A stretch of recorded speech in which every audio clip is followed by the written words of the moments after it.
Brought to you by V-Guard, co-powered by Sensodyne and Vimal. ಬಾಯಲ್ಲಿ ಹೇಳಿ ಕೇಸರಿ. Associate sponsor Ultratech Cement. Co-sponsored by Saptagiri NPS University. ಇವತ್ತು ಹೆಚ್ಚಿನ ಸಂಖ್ಯೆಯಲ್ಲಿ ಇವತ್ತು ಬಂದು ನನಗೆ ಸ್ವಾಗತ ಕೋರಿದ್ದೀರಿ. ಈ ಒಂದು ಸಂಖ್ಯೆಯಲ್ಲಿ ಸೇರಿರ್ತಕ್ಕಂತ ನನ್ನನ್ನ ಈ ರಾಜ್ಯದಲ್ಲಿ ಬೆಳೆಸಿರ್ತಕ್ಕಂಥದ್ದು ಮತ್ತು ಈ ದೇಶದಲ್ಲಿ ಕುಮಾರಸ್ವಾಮಿ ಅಂತಕ್ಕಂತ ಒಂದು ವ್ಯಕ್ತಿ ಇದ್ದಾನೆ ಅಂತಕ್ಕಂಥದನ್ನ ಗುರುತಿಸ್ತಕ್ಕಂಥದ್ದಕ್ಕೆ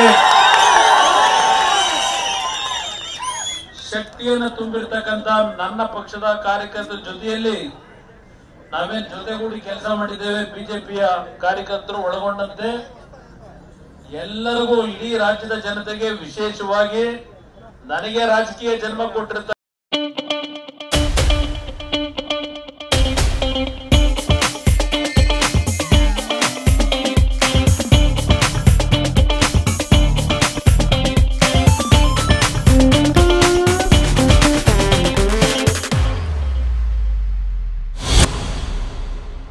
ನಮ್ಮ ರಾಮನಗರ ಜಿಲ್ಲೆ ಅದರ ಜೊತೆಗೆ ಲೋಕಸಭೆಗೆ ಈ ಬಾರಿ ಮಂಡ್ಯದಲ್ಲಿ ನಿಲ್ಲೇಬೇಕು ಅಂತ ನನ್ನನ್ನು ಹಠ ಮಾಡಿ ಮಂಡ್ಯ ಜಿಲ್ಲೆಯ ಜನತೆ ಚುನಾವಣೆಯ ಒಂದು ಮತವನ್ನ ಕೇಳಲಿಕ್ಕೂ ನೀನು ಬರಬೇಡ, ಬೇರೆ ಕಡೆ ಅಭ್ಯರ್ಥಿಗಳನ್ನ ಗೆಲ್ಲಿಸಲಿಕ್ಕೆ ನಿನ್ನ ಕೆಲಸ ಮಾಡು ಅಂತ ಹೇಳಿ ಅವರೇ ಚುನಾವಣೆ ನಡೆಸಿದ್ದಾರೆ. ಮಂಡ್ಯ ಜಿಲ್ಲೆಯ ಜನತೆ ವಿಶೇಷವಾಗಿ ಅವರ ಶ್ರಮದಿಂದ ಇವತ್ತು ಮೈಸೂರು ಭಾಗ ಹೇಳ್ತಾ ಹೋದ್ರೆ ಎಲ್ಲಾ ಜಿಲ್ಲೆಗಳ ಹೆಸರನ್ನ ಹೇಳಬೇಕು. ಚನ್ನಪಟ್ಟಣದಲ್ಲೂ ಬೆಳೆಸಿದ್ದಾರೆ ನನ್ನನ್ನ. ಇವತ್ತು ಅಲ್ಲಿಯ ನನ್ನ ಕಾರ್ಯಕರ್ತರು ಪಕ್ಷ ಉಳಿಸ್ಲಿಕ್ಕೋಸ್ಕರವಾಗಿ ಮಂಡ್ಯದಲ್ಲಿ ನಿಲ್ಲಕ್ಕೆ ಅವಕಾಶ ಕೊಡಿ ಅಂತ ಮನವಿ ಮಾಡಿದಾಗ ದೊಡ್ಡ ಹೃದಯ ವೈಶಾಲ್ಯದಿಂದ ಚನ್ನಪಟ್ಟಣದ ಕಾರ್ಯಕರ್ತರು ನನಗೆ ಒಪ್ಪಿಗೆ ಕೊಟ್ಟರು ಮಂಡ್ಯದಲ್ಲಿ ಚುನಾವಣೆ ನಿಲ್ಲೋದಕ್ಕೆ. ನಾನು ಸುದೀರ್ಘವಾಗಿ ಮಾತನಾಡ್ಲಿಕ್ಕೆ ಹೋಗೋದಿಲ್ಲ, ಒಂದು ಮಾತನ್ನ ಹೇಳ್ತೇನೆ.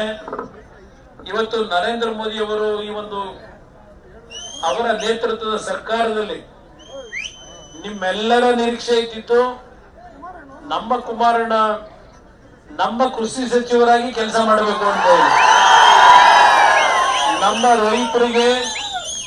ನಮ್ಮ ರೈತರಿಗೆ ಏನಾದ್ರೂ ಒಂದು ಒಳ್ಳೆಯದನ್ನ ಮಾಡ್ತಾನೆ ನಮ್ಮ ಕುಮಾರಣ್ಣ ಅಂತಕ್ಕಂಥದ್ದು ನಿಮ್ಮ ಹೃದಯದಲ್ಲಿ ಏನು ಆಸೆ ಇಟ್ಕೊಂಡಿದೆ. ಆದ್ರೆ ಒಂದು ಮಾತನ್ನ ಹೇಳ್ತೇನೆ, ನಾಡಿನ ನನ್ನ ರೈತ ಬಂಧುಗಳಿರ್ಲಿ, ಎಲ್ಲಾ ಪಕ್ಷದ ಕಾರ್ಯಕರ್ತರು, ನಾಡಿನ ನನ್ನ ಸಮಸ್ತ ಜನತೆಗೆ ಇವತ್ತು ನನಗೆ ಸಿಕ್ಕಿರ್ತಕ್ಕಂಥ ಅವಕಾಶ ನನ್ನ ವೈಯಕ್ತಿಕವಾದಂತಹ ಆಸೆ ಆಕಾಂಕ್ಷೆಗಳಿಗಲ್ಲ. ಇವತ್ತು ನನಗೆ ದೊರಕಿರ್ತಕ್ಕಂಥ ಈ ಒಂದು ಅವಕಾಶ ಯಾವುದೋ ಭಗವಂತ ನನಗೆ ಕೊಟ್ಟಿರ್ತಕ್ಕಂಥದ್ದು, ಭಗವಂತನ ಆಶೀರ್ವಾದ ಜೊತೆಗೆ ಈ ನಾಡಿನ ಜನತೆಯ ಶ್ರಮ. ಈ ಜನತಾ ದಳವನ್ನ ಮುಗಿಸಿದ್ದೇವೆ, ಸರ್ವನಾಶ ಮಾಡಿದ್ದೇವೆ ಅಂತಕ್ಕಂಥ ದುರಂಕಾರದ ಮಾತುಗಳೇನಿದೆ ಅದು ಯಾವುದಕ್ಕೂ ನಾನು ಚರ್ಚೆ ಮಾಡ್ಲಿಕ್ಕೆ ಹೋಗಲ್ಲ. Brought to you by V-Guard, co-powered by Sensodyne and Vimal. ಬಾಯಲ್ಲಿ ಹೇಳಿ ಕೇಸರಿ. Associate sponsor Ultratech Cement. Co-sponsored by Saptagiri NPS University.